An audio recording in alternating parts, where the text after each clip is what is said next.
ये आपके लिए one of the most important video होगा जो भी यूपीएससी की तैयारी कर रहा है, बिकॉज कैडर एलोकेशन पॉलिसी को कम्प्लीटली चेंज कर दिया गया है। जो आप पहले प्रेफरेंस भरते थे आईएएस आईपीएस या forest service all India service के लिए कि मुझे ये कैडर चाहिए, ये स्टेट चाहिए, एमपी यूपी राजस्थान, वो अब आप नहीं भर पाएंगे। अब बहुत ज़्यादा रैंडम कर दिया गया है एलोकेशन, इसे अपन समझते हैं। ये कल ही पॉलिसी आई है, इसलिए बहुत बहुत ज़्यादा ज़रूरी है आपके लिए जान लेना। इसमें जो ग्रुपिंग ऑफ स्टेट थी, पहले ग्रुपिंग होती थी on the basis of zone, जैसे कि एमपी, महाराष्ट्र, गुजरात और छत्तीसगढ़ एक जोन में हो गए। नॉर्थ ईस्ट के सारे state along with West Bengal ये एक जोन में हो गए। साउथ के 5 स्टेट ये एक जोन में हो गए। आप जोन वाइज प्रेफरेंस भरते थे। जैसे कि सपोज आप यूपी के हैं, यूपी आपका होम स्टेट है, आपने पहली प्रेफरेंस में यूपी भर दिया। उसके बाद आपको उस जोन का कोई दूसरा नहीं भर सकते, आपको दूसरे जोन का बनना पड़ेगा। दूसरे जोन में एमपी, महाराष्ट्र, गुजरात और छत्तीसगढ़ है। सपोज आपने एमपी भर दिया बिकॉज वो आपके होम स्टेट के पास था। तीसरे में आपका राजस्थान, एग्मूट, ये सब का एक जोन होता है, आपने राजस्थान भर दिया। उसके बाद आपने कोई साउथ का या नॉर्थ ईस्ट का भरा, और फिफ्थ में आपने कोई अगेन नॉर्थ ईस्ट का भर दिया। सपोज ये दूसरों के लिए भी इसी तरीके से सही होता है। जैसे सपोज कोई नॉर्थ ईस्ट का है तो उसने पहला नॉर्थ ईस्ट का भरा, उसके बाद उसके दूसरे कैडर भरे। बट अब ऐसा नहीं होगा। अब आप अपनी प्रेफरेंस नहीं दे सकते हैं अपार्ट फ्रॉम होम स्टेट। आप अगर यूपी के हैं तो आप ये बोल सकते हैं कि मुझे सबसे पहले यूपी चाहिए। अगर आपकी रैंक आई और वैकेंसी हुई आपकी कैटेगरी में तो आपको यूपी मिल जाएगा। बट उसके बाद आप कुछ भी नहीं बता सकते हैं कि आपको कहां जाना है। सो स्टेट को चार ग्रुप में डिवाइड कर दिया गया है ऑन द अल्फाबेटिकल ऑर्डर, यानी कि A to Z, A to W divide कर दिया गया है। Group 1, group 2, group 3, group 4। अब एलोकेशन अगेंस्ट इनसाइडर वैकेंसी, ये बहुत डिटेल में दिया हुआ है, बट इसका अल्टीमेटली इसका सार क्या है, समरी ये है कि अगर आपकी रैंक आई है और आपकी कैटेगरी में वैकेंसी है तो आपको मिल जाएगा। किस चीज पे डिपेंड करता है मिलना? डिपेंड करता है विलिंगनेस पे, इनसाइडर की seat, willingness, rank and vacancy. Suppose आप यूपी के हैं, आपकी ऑल इंडिया रैंक 20 आई है, आप जनरल कैटेगरी के हैं और आपसे पहले 2 लोग और हैं इनसाइडर वाले। आप सपोज ऑल इंडिया रैंक 3 और ऑल इंडिया रैंक 12 है, यानी कि आप मेरिट लिस्ट में कौन से नंबर पे आ गए? तीसरे नंबर के, इस वाली मेरिट लिस्ट पे, यानी कि यूपी इनसाइडर वालों की मेरिट लिस्ट पे आप तीसरे नंबर पे आ गए। और आपने विलिंगनेस दिखाई कि मुझे अपना होम स्टेट चाहिए। आपकी रैंक अपन ने देख ली 20 है, जिसके बेसिस पे आप तीसरे नंबर पे आ गए। अब वैकेंसी सपोज 3 हुई जनरल की, आईएएस की यूपी में, तो आपको मिल जाएगा। सपोज 2 हुई तो आपको नहीं मिलेगा। ये कॉमन सेंस की बात है, पहले भी ऐसा होता था, आज भी ऐसा होगा। चेंज कहां आया है? चेंज आया है इनसाइडर वैकेंसी पे। एलोकेशन अगेंस्ट, मतलब आउटसाइडर वैकेंसी पे, allocation against outsider vacancy. Insider तो बहुत रेयर मिलती है लोगों को, मेनली आउटसाइडर भी मिलती है, तो यही बहुत ज्यादा इंपॉर्टेंट हो जाता है फाइनली। ठीक है, अब इसमें पहला पॉइंट दिया गया है पर्सन विद बेंचमार्क डिसेबिलिटी के लिए। ये अपन नहीं देखेंगे बिकॉज मेनली ज्यादातर लोग लाई करते हैं नॉन पीडब्ल्यूडी कैंडिडेट, यानी कि non person with benchmark disability against outsider vacancy. ये कैसे एलोकेट होगी? अब यहां बहुत कॉम्प्लेक्स करके बताया गया है, आप इसे 2-3 बार पढ़ेंगे तो आपको समझ ही नहीं आएगा। पहले आसान था, बट सिंपल टर्म्स में एक बात आप समझ लीजिए, अब आप विलिंगनेस नहीं दिखा सकते हैं। एक रोस्टर सिस्टम बनाया गया है और उसके बेसिस पे आपको ये भरवाई जाएगी वैकेंसी। इसे अपन ये आप पढ़ लेना खुद ही, बिकॉज ये बहुत कॉम्प्लेक्स है। मैं इसे आपको बताऊंगा तो आपको बहुत समय भी लग जाएगा, दिक्कत भी होगी। इससे अच्छा मैं यहाँ आपको समझा दूं बहुत सिंपल टर्म्स में। सबसे पहले देखिए, आपकी ऑल इंडिया रैंक 1 आई, 2 आई, 3 आई, 4, 5, 6, इस तरीके से all India rank I, 7, 8, 9, 10 and so on. ठीक है, अब इनसाइडर की सबसे पहले सीटें भरेंगी, उसके बाद भरेंगी पर्सन विद बेंचमार्क डिसेबिलिटी की, और उसके बाद non person with benchmark disability outsider. तो इसको तो आप हटाई दीजिए, आपने सबसे पहले इनसाइडर की भरेंगी और उसके बाद बेसिकली आउटसाइडर की भरेंगी। तो सबसे पहले अपन देखते हैं कि रैंक 1 को इनसाइडर मिल गया। इसने जो अपना होम भरा था, सपोज ये यूपी का था, यूपी में एक इनसाइडर की सीट आई, इसे मिल गई। रैंक 2 वाला राजस्थान का था, बट उस साल राजस्थान में एक भी इनसाइडर की सीट आई नहीं जनरल कैटेगरी से। सपोज ये यूआर अनरिजर्व कैटेगरी का था, तो इसको नहीं मिली, इसको इनसाइडर नहीं मिल पाई, इसको मिल गई।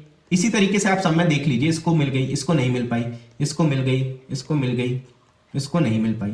इस तरीके से डिवाइड कर लीजिए। तो एक इनसाइडर जिनको मिल गई उनका तो अलग हो गया। अब जिनको इनसाइडर नहीं मिली उनकी एक आउटसाइडर मेरिट बनाई जाएगी।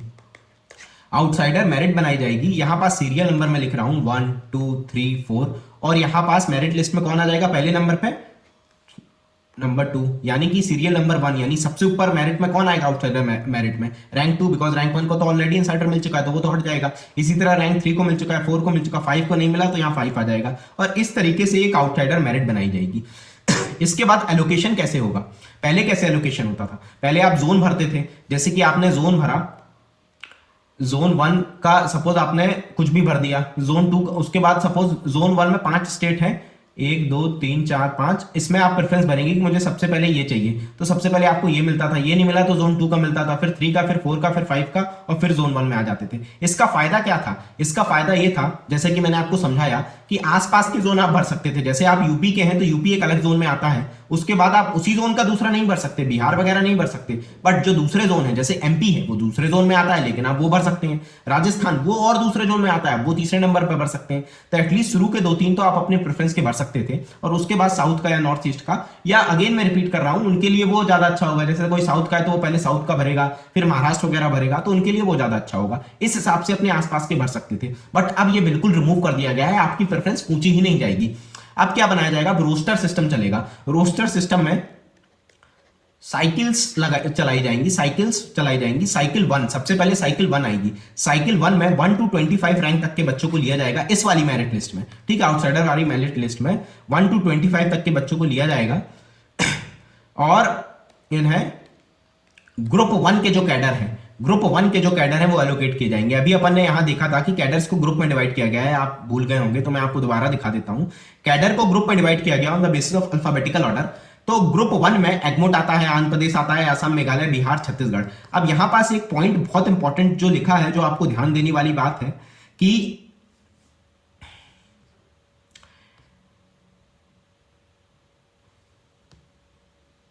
ये जहां लिखा है, देखिए यही मैंने आपको बताया था, candidate who could not be allocated against the insider vacancy और vacancy in their home cadre will be arranged in the order of merit, यानी कि आउटसाइडर की एक मेरिट बनाई and allocated to the cadres in cycle against the vacancies in the various cadres respective category. ठीक है, अपने category wise ये चलेगा, है नहीं, जो मेरिट बनेगी वो कॉमन सेंस की बात है। यूआर, अनरिजर्व्ड और ईडब्ल्यूएस की अलग बनेगी, ओबीसी की अलग, एससी की अलग, एसटी की अलग, कैटेगरी वाइज मेरिट बनेगी। सो इन द फर्स्ट साइकिल, पहली साइकिल में क्या होगा? Beginning with the group 1 cadre. Group 1 में जो कौन कौन से कैडर थे, अगेन मैं दिखा देता हूं आपको, ये सारे कैडर हैं ग्रुप 1 में, ये वाले पहली साइकिल में भरे जाएंगे, यानी कि पहली साइकिल होगी वो ग्रुप 1 बस को कैटर करेगी। तो in the first cycle beginning with the group 1 cadres, the cadre which have not received insider candidate. कुछ कैडर हैं जिन्हें इनसाइडर की कैंडिडेट मिलेंगे ही नहीं, यानी कि उसमें इनसाइडर का या तो सिलेक्शन नहीं हुआ या फिर सीट ही नहीं आई थी, 0 सीट आई थी, will be given one candidate each in order of the merit of the outsider candidate subject to the availability of the vacancy। यानी कि सपोज ये वाला कैडर था एग्मोट, इसमें सपोज 2 इनसाइडर की आई थी और इसमें 1 भर गया, इसमें 1 इनसाइडर की आई थी, 1 भर गया, असम मेघालय में 2 आई थी, 1 भर गया, बिहार में सपोज 0 इनसाइडर की आई थी, छत्तीसगढ़ में 1 आई थी बट ये भरा नहीं कोई। तो सबसे पहले किसको मिलेगा? जो ग्रुप पहली साइकिल चलेगी उसमें पहला जो आउटसाइडर की मेरिट में सीरियल नंबर 1 में होगा, जो कि कौन था? रैंक 2 था, उसको सबसे पहले क्या मिलेगा? एग्मोट नहीं मिलेगा बिकॉज एग्मोट का इनसाइडर भर चुका है, यही लिखा था वहां। आंध्र प्रदेश नहीं मिलेगा बिकॉज इसमें जो इनसाइडर की सीट थी वो भरी है, ये भी मतलब भर चुकी है। बिहार मिल जाएगा सबसे पहले उसे, बिकॉज बिहार की इनसाइडर में जो एक भी सीट नहीं आई तो एक भी भरी नहीं। उसके बाद दूसरे वाले को क्या मिलेगा? छत्तीसगढ़ मिल जाएगा। यानी कि इससे फर्क ही नहीं पड़ता कि आप कहां के हैं। हो सकता है कि सपोज यहां पास बिहार की 1 आई हो या भर गई हो, असम मेघालय की 0 आई हो तो आपको असम मेघालय मिल जाएगा। यानी कि इससे फर्क ही नहीं पड़ता कि आप कहां के, आपने मतलब कहां के हैं, इस बात से कोई लेना देना नहीं है कि आप यूपी के हैं तो आपको उसका आसपास का देगा या आपसे कुछ प्रेफरेंस पूछी जाएगी। ये एक साइकिल सिस्टम, साइकिल बेसिस पे, रोटेशन पे चलेगा और उसके बेसिस पे आपको कैडर मिलेगा। अगेन अब मैं एक बार पढ़ देता हूं। द फर्स्ट साइकिल, पहली साइकिल में beginning with the group 1 cadre, पहली साइकिल शुरू होगी ग्रुप 1 कैडर से। The cadre which have not received insider candidate will be given one candidate each in the order of merit of outsider candidate subject to the availability of vacancy. The process will be repeated in successive cycles, each successive cycle beginning with the next successive group of cadre. For example, the second cycle will begin with group 2 cadre, the third cycle will begin with the group 3 cadre, fourth will begin with the group 4 cadre and fifth will again begin with the group 1 cadre। इस तरीके से होगा। But यहां तो ये भी हो सकता है कि आप अपने होम स्टेट ही फंस जाए, बट होम स्टेट नहीं मिलेगा। होम स्टेट बस अगर आप इनसाइडर से भरेंगे तभी मिलेगा, आउटसाइडर वाला जो ये चल रहा है, जो मैंने अभी आपको समझाया, इससे नहीं मिल पाएगा। और ये एप्लीकेबल होगा 2026 से, इसी साल से। The cadre allocation policy issues in supersession of the existing cadre allocation policy and comes into effect with the civil service examination 2026 and Indian forest service examination 2026। इस साल तो इसी तरीके से चलेगा, बट अगले साल क्या होगा? फॉर द सक्सीडिंग ईयर यानी 2027 में क्या होगा? The state cadre will be arranged according to alphabetical order, जैसे अभी अरेंज किया है, but but group 1 of the previous year will go to the bottom. यानी कि अभी जो साइकिल चल रही है उसमें क्या था, पहली साइकिल में ग्रुप 1 के कैडर एलोकेट हो रहे थे, दूसरी में ग्रुप 2 के, फिर 3 के, फिर 4 के, फिर 1 के, फिर 2 के, फिर 3 के, फिर 4 के। अगले वाले में क्या होगा, अगले वाले में जो 1 2 3 4 है ना, ये बॉटम में चला जाएगा, 1 यहां आ जाएगा। तो सबसे पहले कौन सा एलोकेट होगा पहली साइकिल में, ग्रुप 2 का, फिर 3 का, फिर 4 का, फिर 1 का, फिर 2 का, फिर 3 का, फिर 4 का, फिर 1 का, इस तरीके से चलेगा। और फिर सब अगले साल क्या होगा, उसके अगले साल 2028 में 1 नीचे चला जाएगा। तो ये बात आपको समझनी होगी, वो सब छोड़ भी दीजिए, बट एक कॉमन सेंस के बेसिस पे आप अगर इसे पढ़ेंगे तो आपको समझ आ जाएगा। हालांकि ये काफी ज्यादा डिफिकल्ट है, मुझे भी पढ़ने समझने में थोड़ा टाइम लगा, बट मुझे जो अभी तक समझ आया है वो इसी तरीके से है। बट मेन बात जो क्रक्स है इसका, जो आपको समझ लेना है कि अब आप अपनी वो नहीं भर पाएंगे, प्रेफरेंस नहीं भर पाएंगे। और प्रेफरेंस आप नहीं भर पाएंगे तो आपको कोई भी रैंडम एलोकेशन होगी, जैसे आप यूपी के हैं तो आप यूपी बस भर सकते हैं, होम स्टेट, वो नहीं मिल पाया, उसके बाद आपको कहीं भी मिल जाएगा पूरे इंडिया का, वो आपके ऊपर निर्भर नहीं करेगा। इसमें आप कोई जैक नहीं लगा सकते हैं कि आप ये रैंक ले आए, वो रैंक ले आए, बिकॉज रैंक आपके हाथ में नहीं होती, वो तो बहुत ज्यादा रैंडम होती है। हो सकता है आपकी 5th रैंक आए, हो सकता है 50th रैंक आए, 70th रैंक आए, कुछ उससे मतलब वो आपके कंट्रोल में तो है नहीं, और उसके बेसिस पे काफी रैंडम तरीके से एलोकेशन होगा। ये मोर और लेस सिमिलर है जो 1990s या अर्ली 2000 में चलता था, उस समय भी ऐसे ही रैंडम एलोकेशन होता था। हो सकता है इसमें रैंक 5th भी जो आ रहा है उसे वो राजस्थान का है, पहले उसे राजस्थान नहीं मिल रहा तो एटलीस्ट एमपी यूपी मिल जाता था, अब वो भी नहीं मिलेगा। हो सकता है वो कहीं साउथ में चला जाए, या हो सकता है कहीं नॉर्थ ईस्ट में चला जाए। सिमिलरली अगर कोई साउथ का है, सपोज कोई केरल का है, या कोई नॉर्थ ईस्ट का है, सपोज नागालैंड का है, उसे वो नहीं मिला तो वो कोशिश करता था कि आसपास का मिल जाए, वो नहीं मिल, आसपास का नहीं मिलेगा, हो सकता है वो कहीं यूपी चला जाए, बिहार चला जाए, मतलब काफी दूर चला जाए। तो ये मोटा मोटी ये कैडर पॉलिसी चेंज हो गई है। इसका मेन चेंज यही है कि अब आप प्रेफरेंस नहीं भर पाएंगे, सरकार ही तय करेगी कि आपको कहां जाना है।